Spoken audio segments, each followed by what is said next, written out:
2 अक्टूबर 2024 को साल का अंतिम सूर्य ग्रहण है और ये जो ग्रहण है अब वो करीब करीब 6 घंटे 4 मिनट का होगा। जब भी ग्रहण लगता है हम सब ये सोचते हैं इस ग्रहण का हम पर क्या प्रभाव होगा, तो हम आपको इस वीडियो में बताएंगे। इस वीडियो को आप पूरा देखिए और अगर ये वीडियो पसंद आए तो बाकी लोगों को भी आप शेयर कीजिए ताकि सब तक ये पहुंच सके। तो आपको बता दें कि ये जो ग्रहण है वो रात को 9:13 पर शुरू होगा और देर रात को 3:17 तक ये सूर्य ग्रहण चलेगा। अब आप ये समझिए कि साल 2024 का ये आखिरी सूर्य ग्रहण है और इस दिन पितृ पक्ष की अमावस्या तिथि भी है, तो ऐसे में ये बहुत महत्वपूर्ण है। और इसके अगले दिन यानी कि 3 अक्टूबर की अगर हम बात करें तो आता है शारदीय नवरात्र की शुरुआत का पहला दिन। और ऐसे में सूर्य ग्रहण जो है ये ज्योतिष शास्त्र और खगोल शास्त्र दोनों के हिसाब से बहुत महत्वपूर्ण है। तो हम आपको बताने वाले हैं कि आपको क्या करना चाहिए, क्या नहीं करना चाहिए, ये आप पर क्या असर डालेगा। तो खगोल विज्ञान की पहले बात करते हैं। खगोल विज्ञान के मुताबिक जब पृथ्वी सूर्य के बीच में चंद्रमा आता है तो चांद के पीछे सूरज का जो प्रतिबिंब है वो कुछ समय के लिए ढक जाता है। ये जो बिंब जब ढकता है और इस घटनाक्रम को हम कहते हैं सूर्य ग्रहण। और सूर्य ग्रहण का प्रभाव आकाश से लगा करके सभी राशि के जातकों पर पड़ता है। और आज हम ये आपको बताएंगे कि आखिरकार इस साल के अंतिम सूर्य ग्रहण पर कब और कहाँ ये दिखने वाला है। तो सबसे पहले इसी की बात कर लेते हैं। तो ये साल का जो दूसरा सूर्य ग्रहण या फिर इसे आखिरी सूर्य ग्रहण की बात करें तो भारत में ये नहीं दिखेगा। ये ग्रहण दक्षिण अमेरिका के उत्तरी भाग और अंटार्कटिका के आसपास और अंटार्कटिका के साथ साथ ब्राज़ील, पेरू और फिजी में भी दिखाई देगा। चिली है वहाँ पर भी दिखाई देगा। और इसके अलावा ये होनोलुलु, ब्यूनोस आयर्स, अंटार्कटिका और दक्षिण अमेरिका के साथ प्रशांत महासागर के कुछ इलाकों में दिखेगा।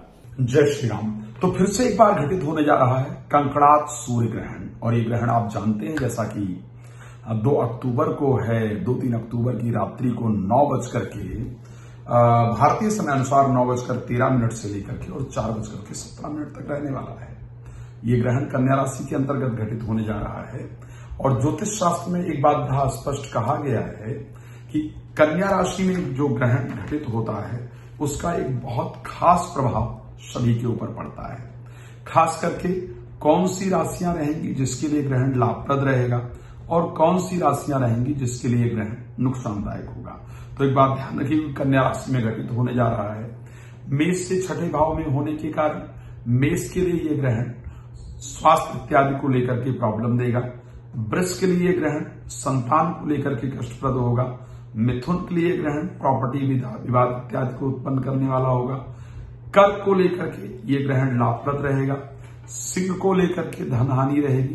कन्या को लेकर के स्वास्थ्य में प्रॉब्लम का योग रहेगा। तुला को लेकर के व्यय अत्यधिक होगा, तुला राशि के लिए खर्चा ज्यादा होगा। वृश्चिक राशि के लिए धन लाभ होगा। मकर राशि के धनु राशि के लिए नौकरी में लाभ होगा। मकर राशि के लिए स्वास्थ्य खराब होगा। कुंभ राशि के लिए यात्राएं होंगी और मीन राशि के लिए आर्थिक लाभ होगा।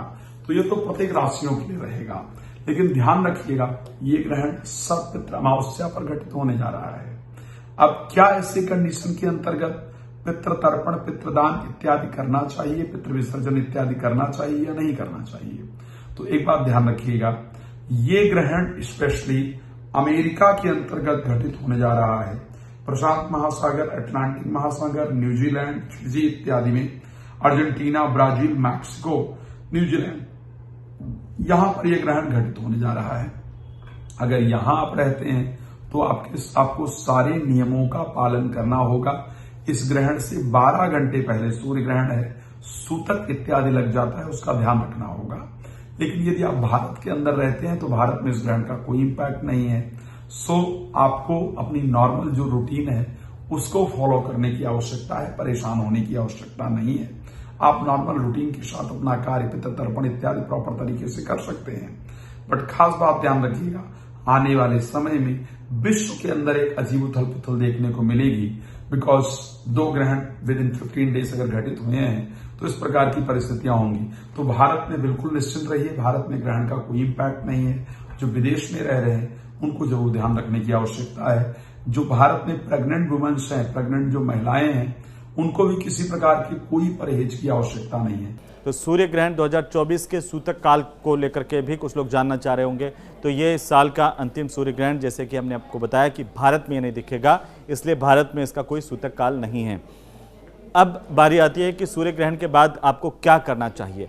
दरअसल धार्मिक मान्यताएं हमारी ये है कि सूर्य ग्रहण जैसे ही समाप्त होता है, घर में गंगाजल का छिड़काव हमें करना चाहिए, साथ ही घर के सभी स्थानों पर सफाई करनी चाहिए और इस दौरान भोजन बनाने से पहले उसमें तुलसी का पत्ता ज़रूर हमें डाल देना चाहिए और ऐसा करना बहुत शुभ होता है। ग्रहण की समाप्ति के बाद में आपके परिवार के तमाम सदस्यों को स्नान करना चाहिए और साफ हाथों से पूजा करके सभी देवी देवताओं को भी स्नान कराना चाहिए। वहाँ पर भी गंगाजल का छिड़काव आप करें, उसके बाद ही आप पूजा करें। अब सबसे बड़ा सवाल यह है कि आपकी राशि पर या आप पर इसका असर क्या पड़ेगा। तो उसका जवाब है कि ये चूंकि ग्रहण भारत में नहीं दिखेगा, इसलिए भारत में इसका कोई असर नहीं होगा, कोई प्रभाव नहीं होगा और आप इसे देख भी नहीं पाएंगे। अब ये वीडियो आपको कैसा लगा हमें ज़रूर बताइए कमेंट बॉक्स में, और साथ ही साथ ये वीडियो अच्छा लगा, ये जानकारी अच्छी लगी तो आप इसे बाकी लोगों तक भी भेजिए, इसे शेयर कीजिए, लाइक कीजिए।